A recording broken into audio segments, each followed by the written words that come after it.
Abbaako atis yoo lubbuudhaan jiraattee viidiyoo kana ilaalaa jirta ta'e maaloo asin jira jedhinaaf oowwaadhu. Ani mucaan kee baay'ee si yaadira.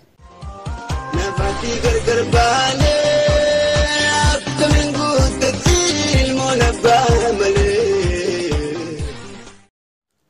Dhalachuu koo jaalladheera. Daa'imee ijoollomees guddadhee hangan iddoo kana ga'uus gammachuun qaba. Gammachuun haatoo hin qabne wayi. Sababni isaas jireenya koo keessatti qaama koo keessaa wanta ta'e wayii dhiiga koo natti hanqata. Otuman akka garaa kootti quufee nyaadhu, wantan barbaade uffadhee, dhiqadhee, dibadhee jiraadhu, jireenyi koo hin mi'aawu, fuggisoo natti ta'a. Yeroo hedduu sammuu koo waliin wal'aansoo yaadaa wal qabna, wal'aansoo waliin moone wayii. Nagaa koos hin daganne, nagaan Rabbiis ni faata hordoftoota chaanaalii kana. Namni musliimaa kan kiristaanaa akkasumas waaqeffataa uummanni Oromoo sana malees warri afaan Oromoo dhageessan maartinuu nagaa qabdu ammayyuu fayyaanaaf ta'a. Yaaddoo kootti boqonnaa na dhorkee kallattumaan akka wanta hawwii koo dubbadhu na taasise malee silaayyuu nagaa waaqayyootu dursa ture. Egaa hiriyoota koo viidiyoo kana hiriyoota keessaniif akka qooddanii iyyaafannoo koos akka galmaan naa geessaniin kabajaan isin gaafadha. Hiriyoota koo mee seenaa dudduuba koo jiru akkasumas wantan isin uummanni Oromoo akka naa gargaartan barbaadu tokko isinitti maddee tokko waan barbaadu argadhee galata Rabbii koof galchaa jiraachuu yookaanis immoo fala dhabee mudhii koos jabeeffadhee xumura koos beekee jiraachuuf wantan isinitti maddu tokkoon qaba.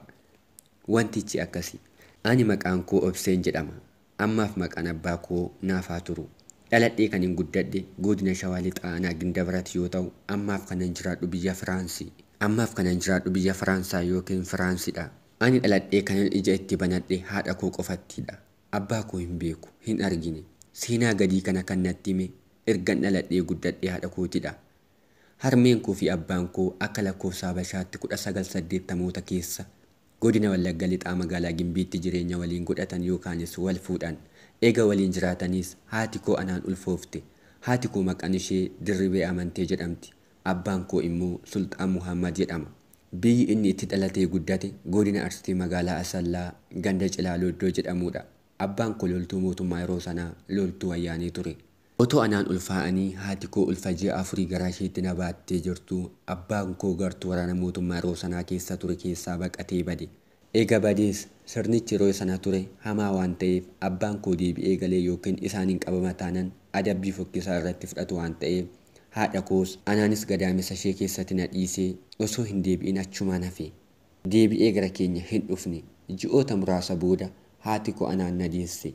Eega sanaas akkuma taatee ko'ummaa isheen na guddifatte. Anis hanguman guddadhee of baraa deemeen gaafin ta'e wayis na keessatti uumamaa na keessatti dagaagaa deeme. Silaa ijoolleen ani waliin taphadhu kinuu abbaa qabu. Ani maaliif hin qabu? Moo haati kiyya kun abbaas namaa taati laata? Gaafii yeroo hunda sammuu koo keessa deebi'ee na dhiphisuudha. Gaafichi humna kootii ol taanaan haadha koo gaafachuuf dirqame. Haati koos wanta hundaa jalqabaa kaastee hanga dhumaatti haalan amma isinitti hime kanaan natti himte. Eega sana keessa kootti miirri gadaantummaa natti dhagahame. Mataa koon gadi qabachuutu dhufe.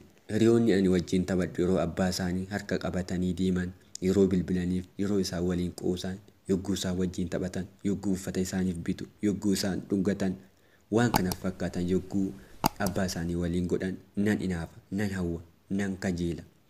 Egaa yaa hiriyoota koo namoonni na dhaga'aa jirtan hundi keessan abbaa koo naaf barbaada. Ani yaaddoo abbaa koo arguu fi barachuun qaba. Akkuma nama kamiittuu wanti hunduu naaf guutee jira. Garuu abbaa koo keessaa dhabe. Namni abbaan koo eessa akka jiruu fi maatii isaa yookaanis isas beektan yoo jiraattan lakkoofsa bilbila koo kanaan kallattii iimoo fi waasaappiin isin simachuuf qophiidha. Na dubbisaa. Abbaa koo atis yoo lubbuudhaan jiraattee viidiyoo kana ilaalaa jirta ta'e maaloo asin jira jedhinaaf oowwaadhu. Dhuguma ati maqaa koos bifa koos hin beektu. Garuu mallattoo asii olitti kaa'e kana yoo dhaggeeffatte inni namummaa koo baay'ee barbaadaa jiru si ta'uu kee ni hubatta jedheen yaada. Ani mucaan kee baay'ee si yaadira. Bakka jirtuttis si argachuun fedha. Hangasittuu fayyaa keenaaf ta'i. Dhala kee Obseedha. Nagaatti. Namoonni amma kallattii chaanaalii keenyaatti dhuftan Caalaa jedhama. Chaanaalii kanaaf haaraa taanaan please subscribe godhaa ammoo maatii keenyatti dabalama. Chaanaalii kana gubbaadhaa waa hedduu bartuu waa hedduu agartan sana malees itti bashannantu jedheetan yaadam nagaan naaf tura. Abba abba goote tiiroo naa gartuu.